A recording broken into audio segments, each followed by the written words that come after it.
Ophélie, ce soir, t'es là pour nous parler notamment du film Challengers. Exactement. Qui est sorti la semaine dernière. Hier. Qui est sorti hier. Et c'est une émission rondement menée.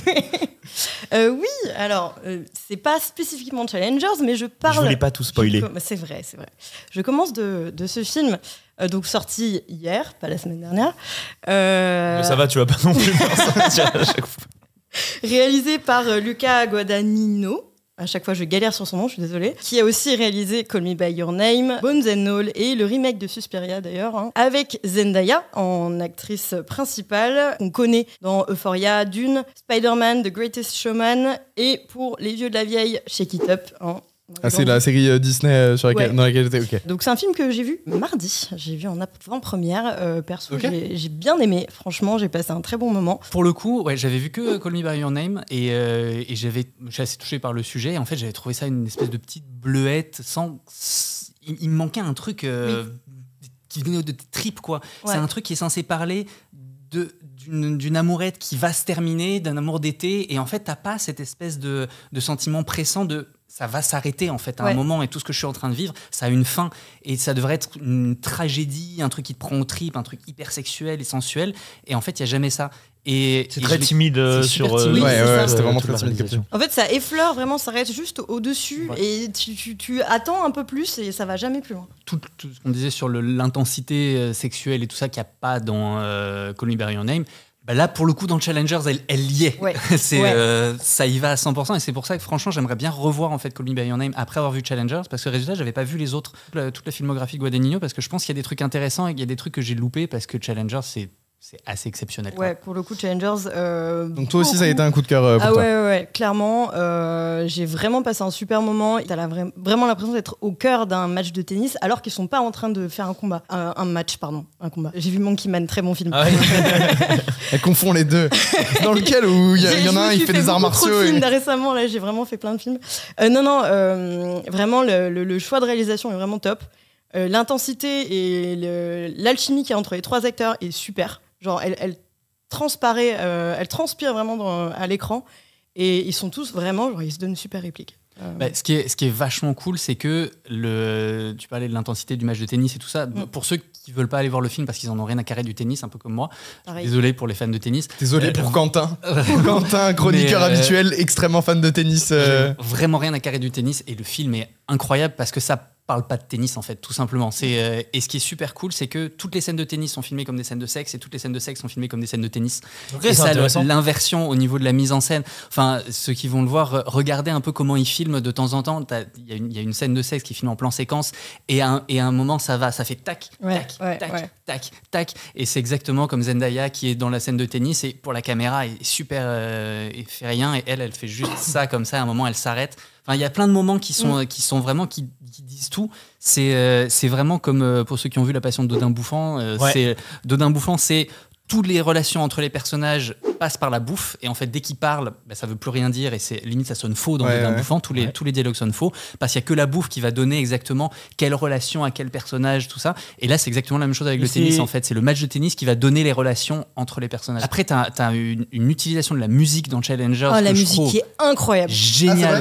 La VO elle est top. Trent Reznor et Atticus Ross. Ok, forcément. C'est complètement différent de ce qu'ils font avec Fincher. C'est techno, techno des dance, débuts années 2010. Ouais. Mais ça me surprend pas non plus qu'ils aient fait un truc comme ça. Pour ceux qui savent pas, c'est ceux qui ont fait la musique de Social Network. Et, ah oui, et Millennium et tout. Enfin, tous les derniers. Fincher à partir de Social Network. Quoi. Ah, la BO de Social Network. Mais la BO de Social Network, pour moi, c'est une des plus belles BO. Incroyable. Film. Trent Reznor, c'est l'ancien de comment il s'appelle le groupe j'ai oublié. Le générique de Seven, c'est tiré d'une musique d'un groupe. Je ne vais pas t'aider. Je ne sais pas. De hard metal, c'est certainement pas le bon truc. Et avec les singes crucifiés, Nine Inch Nails. Et je t'ai aidé. Voilà, merci, tu vois. Et Trent Reznor, c'était le musicien principal mais de Nine Inch Nails. Ok, je savais pas du tout. Du coup, Challengers, j'ai voulu un peu me pencher sur le sujet, donc je regarde un peu sur The Hollywood Reporter, et je suis tombée sur un article de Zendaya, une interview où justement elle parle du film et du fait que c'est pas la première fois qu'elle travaille avec des coordinateurs d'intimité, notamment dans Euphoria, qui est quand même une série disons-le, assez brute, avec beaucoup de scènes de sexe, de consommation de drogue, d'alcool, etc. Elle explique que justement, ça se fait de plus en plus et que c'est pas la première fois qu'elle travaille avec des coordinateurs d'intimité et que pour le coup, sur ce film qui est très sensuel, comme on se le disait, c'est super important pour qu'ils aient vraiment une réelle alchimie et que ce soit assez clair. Mais Ophélie, c'est quoi un coordinateur de cette intimité? Mais j'allais vous poser la question, à votre avis, quel est le rôle d'un coordinateur d'intimité? Quelles sont ses missions?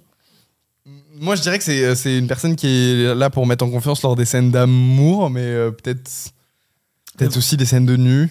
Pour moi, c'est comme un chorégraphe en fait, mais pour les scènes de sexe ou les scènes un peu plus olé.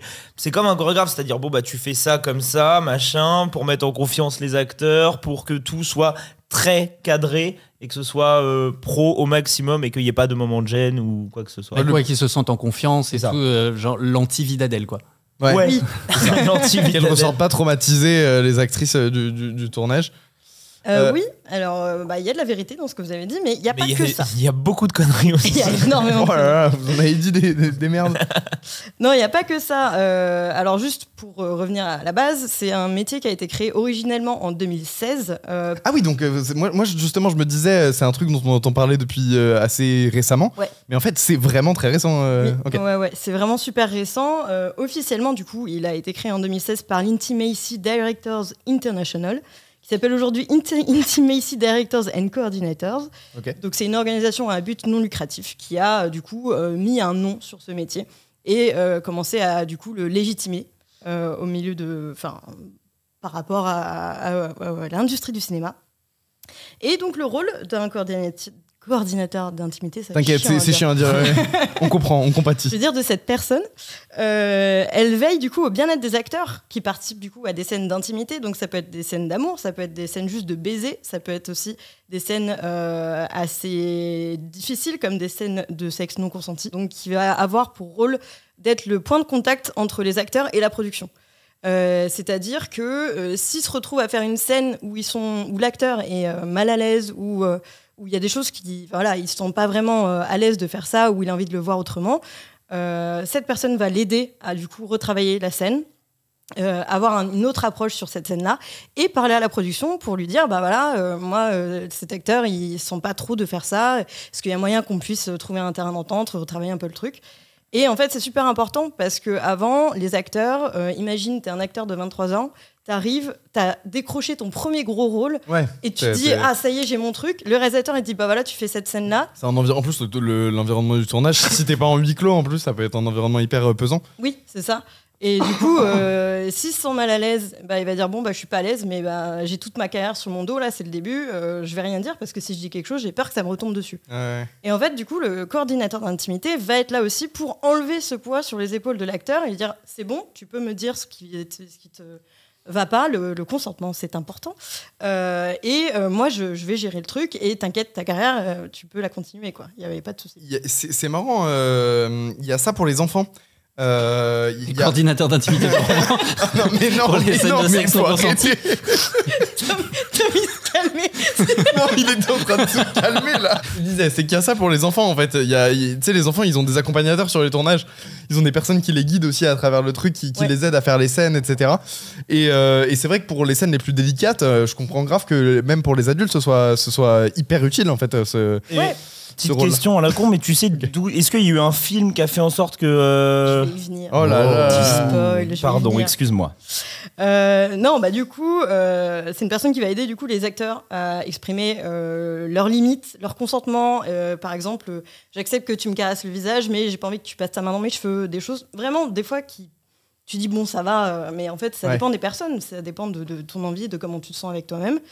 Et donc, c'est plein de points qui sont abordés avant et qui n'étaient pas forcément justement sur les tournages avant et qui étaient peut-être mal gérés justement par la production et voire pas du tout abordés, qui mettaient mal à l'aise et les acteurs et au final la production et le tournage. Quoi. Et alors, dans ces moments-là, est-ce que c'est vu individuellement? C'est-à-dire que la comédienne vient voir le ou la coordinateur, dit ça, non.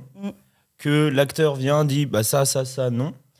Et ensuite, c'est la personne qui gère ça et qui gère toute la chorégraphie entre guillemets avec les deux, ou c'est directement une discussion avec les trois sur C'est plutôt une discussion entre tout le monde, justement, comme ça, c'est une discussion plus fluide et chacun dit clairement, plutôt que d'avoir un point de passage entre les autres personnes et que les messages soient peut-être pas forcément bien compris. C'est vraiment un truc qui se répète avec les acteurs tous ensemble et le coordinateur d'intimité. D'accord. C'est vraiment pour aussi qu'ils se mettent à l'aise les uns avec les autres, qu'ils découvrent aussi l'autre personne, s'ils n'ont jamais travaillé avec l'autre personne ou qu'ils connaissent peut-être son travail mais tu ne connais pas personnellement, tu vois, ça change beaucoup de choses.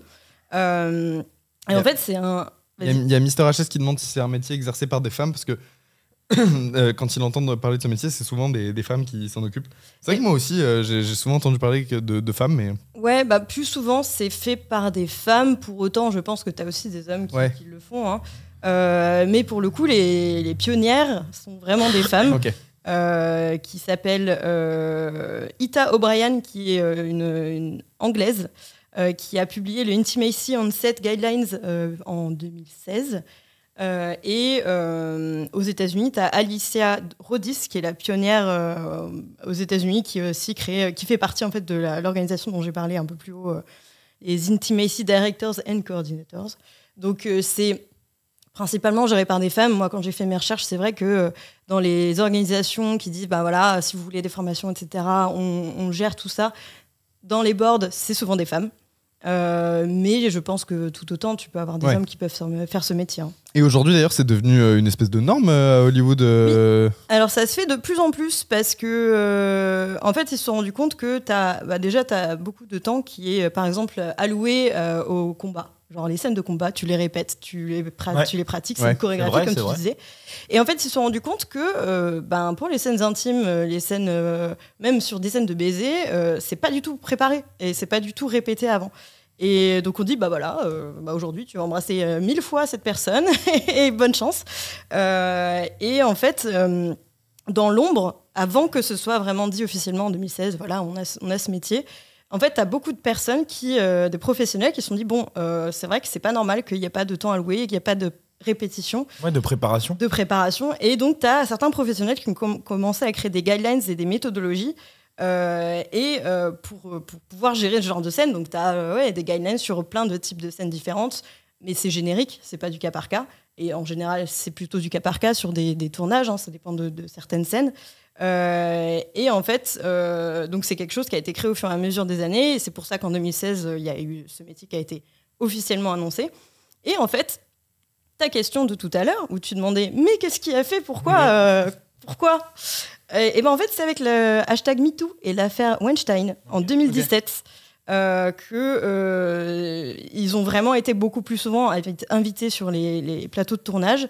Et qu'ils ont été du coup vraiment légitimés en mode écoutez, on a vraiment besoin de quelqu'un pour parler de tous ces sujets et qu'il y ait un environnement sain et surtout il y ait du consentement et que tout soit abordé, qu'il n'y ait pas d'agression qui soit pas forcément discutée, quoi. Et en octobre 2018 d'ailleurs, HBO, connu pour beaucoup de leurs films et séries sulfureuses, Euphoria notamment, Game of Thrones, ouais.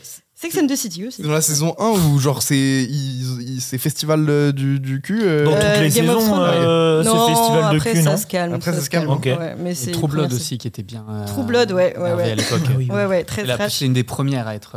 Ouais. Et en fait, en 2018, ils ont créé une politique imposant un coordinateur d'intimité sur toutes leurs séries et films où il y a des scènes intimes. C'est bien. Mais en vrai, c'est juste hyper logique, quoi. C'est hyper logique que ce métier-là se prenne sa place dans l'industrie du cinéma. Enfin, ouais. En fait, quand on y pense, on fait en fait, une fois que le métier est créé, tu te dis il aurait dû être créé avant. C'est naturel parce qu'il y en avait pas mal qui étaient résolus par des close sets ou des trups comme ça. Genre Nicole Kidman sur Eyes Wide Shut, par exemple, elle avait dit on close le set et en fait, elle avait travaillé des semaines avec Kubrick et ça s'était super bien passé. D'ailleurs, elle dit que c'est le tournage qu'elle a préféré de sa vie, alors qu'elle est à poil quasiment pendant tout le film. Ce qui n'est pas le cas de toutes les actrices qui ont bossé avec Kubrick. Hein. Non, mais alors ça dépend pour le coup, parce que Shelley Duvall, elle a pas passé un bon moment, mais elle dit après qu'elle a énormément appris. Elle n'est pas complètement négative. Ouais, mais on a beaucoup t'as vu le making-of ou pas Parce que le making-of, il est réalisé par la femme de Kubrick. Sûr, et tu sens que... Après, tu vois pas non plus tout, mais pour le coup, Shelley Duvall, elle a dit après que vraiment, elle comprenait que ça a été atroce, oui, d'accord. Mais c'est pour ça que c'est marrant de voir les différentes personnes qui ont bossé avec Kubrick, parce que par exemple, Nicole Kidman, elle a dit c'est ma meilleure expérience de ma vie sur un tournage. Nicole Kidman, elle était trop fan de ce tournage parce qu'elle avait l'impression. Surtout que le tournage, il a duré 6 mois, ça c'est un truc énorme. 2-3 ans. D'accord, oui. C'était monstrueux. Mais les closettes, il y en avait aussi pour les mecs, genre Cillian Murphy dans 28 jours plus tard. Tu parlais de Bitoun au cinéma, il y a celle de Cillian Murphy dans 28 jours plus tard pour son premier rôle. Et il y a toute une scène quand il se réveille. On voit le skeg de Cillian Murphy. Ah, j'avais oublié. Quand il se réveille. Je l'ai pas vu ce film. Quand il marche tout seul. Non, quand il se réveille à l'hôpital, il y a un plan vu de haut et après il se réveille, il tourne dans la pièce, il est à poil et après il met il met son truc et il est sur le... Même pour un comédien qui se met nu, un comédien, une comédienne évidemment, qui se met nu devant l'écran, il y a...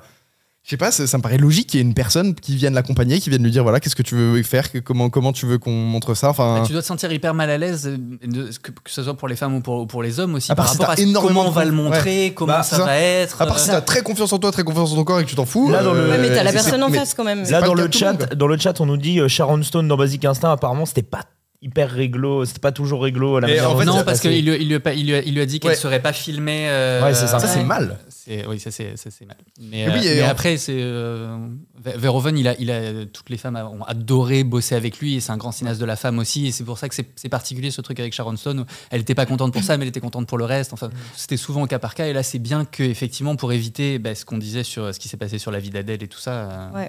Ouais, et du coup, HBO balance, 2018, donc ça fait 2 ans que c'est officiel ce métier. On veut avoir des coordinateurs d'intimité partout. Et t'as Alicia Rodis, dont j'ai parlé un peu avant, qui dit « Ok, trop bien, mais on est 2, les gars. Donc il va falloir peut-être faire des formations. » Et donc, elle a en plus monté du coup des formations de coordinateurs d'intimité pour qu'il y ait vraiment beaucoup plus de gens qui puissent aider et accompagner sur des tournages. Ita O'Brien dont je parlais tout à l'heure qui est du coup la pionnière anglaise, elle a bossé notamment sur Sex Education, série Netflix assez connue, Normal People et Gentleman Jack. Elles sont vraiment devenues une base et c'est de plus en plus courant et un standard dans l'industrie du cinéma. Par contre, c'est toujours pas une obligation légale d'en engager.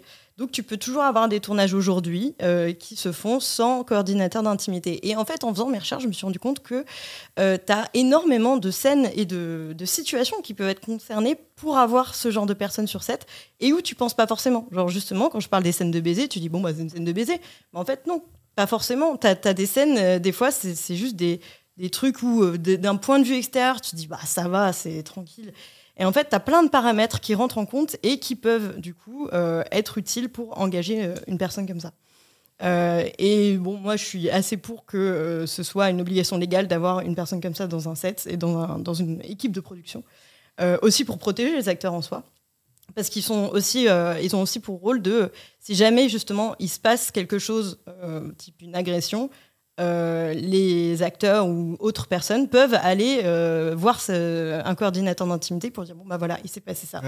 Et donc après son rôle aussi est de monter dans plutôt des recours un peu légaux, mais voilà, c'est vraiment, on va dire, je grossis énormément le trait, mais le grand frère ou la grande sœur qui va te protéger, qui va t'expliquer, voilà, ça marche comme ça, et je te protège et je t'explique. Je pense que c'est un vrai sujet depuis des décennies en fait au cinéma où on force des actrices à faire des trucs qu'elles n'ont pas forcément envie de faire, le nu improvisé. Dernier Tango à Paris. Ah ouais, je sais que c'est un film où il y a beaucoup de... Il y a une scène de viol filmée. D'accord. Marlon Brando a violé l'actrice. Ok. sur scène, c'est assez connu. C'est pour ça qu'il est boycotté par pas mal de cinéphiles qui refusent de le voir, alors que c'est un Bertolucci, parce qu'il y a une scène de viol à l'écran. Trigger warning d'ailleurs, en retard, mais on pense aux gens.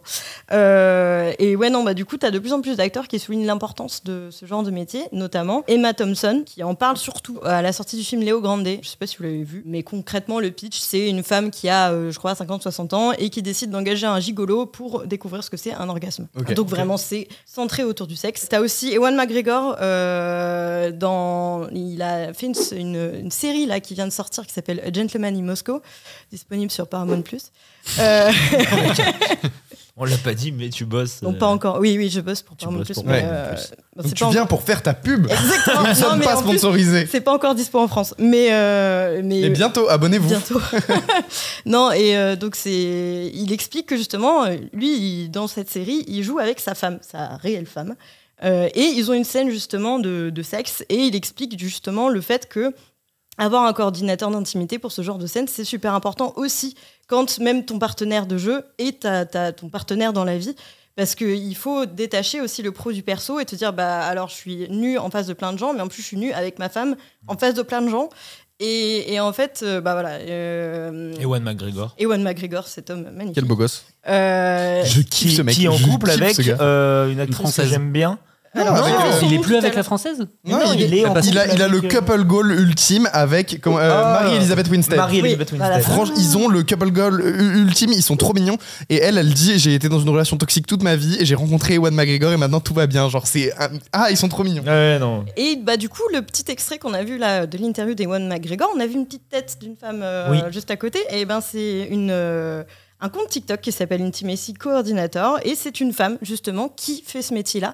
Et si ça vous intéresse et que vous parlez anglais, je vous invite à aller regarder son compte TikTok parce qu'elle explique plein de choses sur ce métier. Elle débunk aussi pas mal de scènes. Par exemple, elle parle de Saltburn et il y a plusieurs scènes de sexe ou de scènes de nu. Ouais, la scène de fin incroyable. La scène de fin sur Murder on the Dance Floor. Elle explique du coup comment ça a marché, comment ils ont pu, même si elle n'a pas forcément été sur les tournages, tu vois, elle comprend, elle capte comment ça marche, donc elle explique beaucoup comment ça marche ou comment elle aurait pu faire certaines scènes, et c'est super intéressant. Donc elle montre aussi, là on voit la troisième vidéo, c'est les espèces de petits vêtements, c'est des modesty garments, donc c'est ce qu'ils mettent les acteurs des sur chaussettes, voilà, c'est pour pas être totalement nu quand même avec un acteur. J'en ai porté dans un court métrage. C'est confortable. C'est pas très agréable en fait, c'est un espèce de truc, ça tire en arrière pour justement pas qu'il y ait de contact, parce que c'était une scène où ça devait être assez violent, et ça tire complètement en arrière pour pas qu'il y ait de contact en fait entre les parties génitales et que personne soit dans et pour le coup t'as aucune envie de faire quoi que ce soit. Et pour le coup je sais pas si c'est à cause du coordinateur ou de la coordinatrice d'intimité sur Challengers, mais sur Challengers en fait t'as vraiment l'impression que ces gens-là se connaissent ou qui sont intimes ou ça développe un autre truc. Ça m'a beaucoup fait penser à quand Fincher on parlait de Social Network, du fait qu'il a recommencé 350 fois, rien que le fait quand Jesse Eisenberg se met sur le canapé et qui balance ses clés, et en fait t'as l'impression qu'il a toujours fait ça. Et c'est un truc qui est assez particulier où tu dis en fait, quand t'es un acteur et que tu connais pas le canapé, que tu connais pas le truc, tu te poses pas juste comme ça et tu balances tes clés, elles arrivent pile au bon endroit sur le truc. Et j'ai vraiment pensé à ça dans Challengers en me disant, on a vraiment l'impression qu'il y a qu'une alchimie, qu'il y a un travail, qu'il y a un truc qui a été fait pour te faire ressentir des choses que si jamais les acteurs avaient pas été peut-être coordonnés, il doit y avoir Luca Guadagnino, il doit y avoir la coordinatrice, il doit y avoir plein de trucs qui font ensemble le jeu des acteurs, mais tu sens qu'il y a une alchimie, un truc qui se fait, qui te fait ressentir quelque chose que tu devrais pas normalement ressentir sur des inconnus qui jouent un rôle, qui font ça, surtout à 3. Justement, c'est un truc que j'avais jamais compris quand j'étais plus jeune. Il y a un professionnel du cinéma qui m'a dit les premières scènes qu'on tourne entre deux comédiens, c'est les scènes dans un film, c'est les scènes d'amour parce qu'ils se connaissent pas encore, etc. Et j'ai jamais compris je sais pas si c'est appliqué, je sais pas si c'est un vrai truc, mais j'ai jamais compris ce truc-là. Alors que non, justement, faut de l'alchimie, faut de la, faut du consentement, faut de l'échange quoi en fait, du dialogue avant de se lancer là-dedans. Donc j'ai jamais compris ce truc de faut aller tête baissée, le cul d'abord et ensuite on voit le reste. C'est comme la série Bridgerton, il y a un moment quand t'avances dans la série où il y a une scène vraiment de sexe intense, et j'étais tombée sur des backstage, des acteurs qui racontaient que première scène qui tourne, c'est cette scène-là, ils se connaissaient à peine. Et bon, il y a eu coordinateur d'intimité qui, du coup, leur a permis quand même de se rencontrer.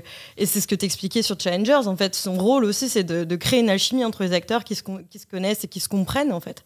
Et c'est vrai que, pareil, pour Bridgerton, je sais pas pourquoi, il commence par tourner des scènes quand même qui sont assez intenses et où tu te dis bah ils doivent se connaître, mais ça se voit pas à l'écran. Bah trop cool, et trop hâte d'aller voir Challengers au cinéma. Allez le voir, il est très bien. Vous pouvez regarder cette vidéo où on vous raconte toute l'histoire du tournage horrible de Monkey Man, le film de Dev Patel qui est sorti il y a 2 semaines. Je vous rappelle aussi qu'on est jeudi, donc ce soir c'est Caméflex en direct. On sera à la fois sur Twitch et sur YouTube. Sur Twitch c'est twitch.tv/NicoDelage. On va parler de ciné, on va parler de l'actu, on aura des invités très cool, Thomas Combray et David Ogia. Bref, moi je vous retrouve ce soir.